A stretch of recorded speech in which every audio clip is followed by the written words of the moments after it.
Last week we talked about an app called Seek, which you download onto your smartphone, which will identify pretty much anything that is living when you're out and about, whether you're in the countryside, in your garden, at school, wherever. So I went out and about to my local playing fields and I found something called elder. It was quite a tall tree. Sometimes they're quite short bushes. They just vary a bit. It's very abundant this time of year. There's lots of it around. At this time of year it is flowering. Later in the season it will have berries, but the flowers smell quite strong this time of year, and you can make a lovely drink out of them. So take this little book with you as well called Food for Free that you can put in your pocket, and it'll tell you there how to make elderflower cordial. But I'm going to show you anyway. This is a typical elder tree or bush. This one's growing around the side of a football field. It's self-seeded, so it's not been planted here, it's just grown by itself. Seeds planted by a bird probably. And it's now about 3 or 4 metres high. You can find them pretty much anywhere. They grow really easily in the wild. It's best to pick the elderflowers in an area that's away from pollution or where there's been dog walking, so do pick them a bit higher than the dogs are. And pick the ones that are lovely creamy white. Don't pick anything that is starting to go brown or they won't smell so good. So when they've just come out of the bud and when they smell really lovely on a bright sunny day, that's the time to get them, not when they're brown and on a wet day. When you've got them home, process them pretty quickly after you've picked them because the smell goes off and it's a really lovely fragrant smell. You can smell them, they smell really good when you first pick them. If you leave them for a few hours, they go a bit yucky. So then cut them off the stems. Now I've got about 20 or 30 heads of flowers here, and 20 or 30 like that.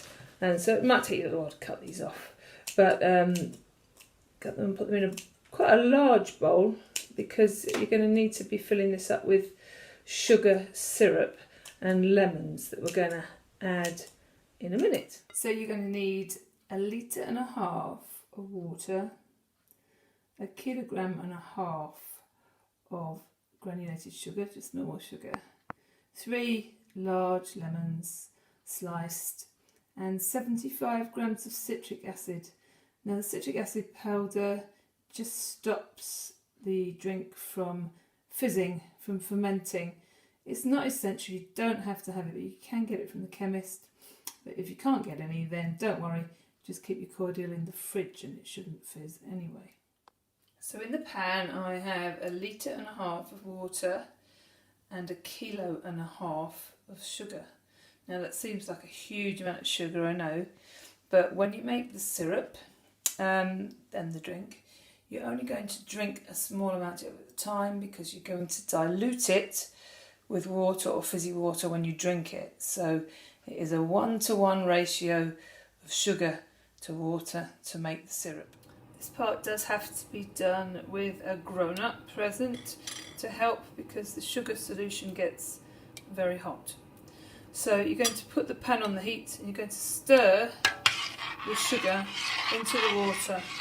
Keep stirring until the sugar has dissolved, so you can't see any solid left in that liquid. It's all liquid, there's no gritty grainy particles at the bottom. And then you're going to wait till it starts to bubble, till it starts to boil. So I've very carefully poured my boiling sugar solution on top of my lemons and elderflowers in the bowl, and I'm going to sprinkle my citric acid on the top of that if you've got it. If you haven't, like I say, don't worry, it just won't last as long.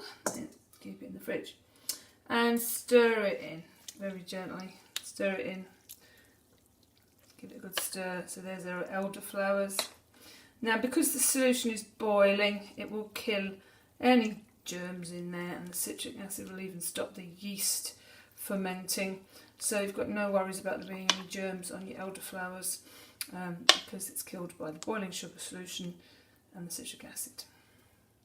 Lastly, cover with a cool dry cloth and leave it in a cool place for about 24 hours. So after 24 hours you just ladle all the elderflower mixture through a clean hanky or muslin if you've got one into a jug, all the lemons and the elderflowers and the sugar syrup, and sieve it. Pour into clean bottles. Now if you use glass bottles you'll need to pour boiling water in them first to sterilise them, but I'm using these little plastic bottles. Give them a good rinse out first. And to drink it I usually put 1 or 2 centimetres in the bottom of a glass and fill it up with fizzy water, a bit of a lemon slice, or you can pour it over ice cream, or you can make it into ice lollies. There's all sorts of different ways of using elderflower cordial. Enjoy.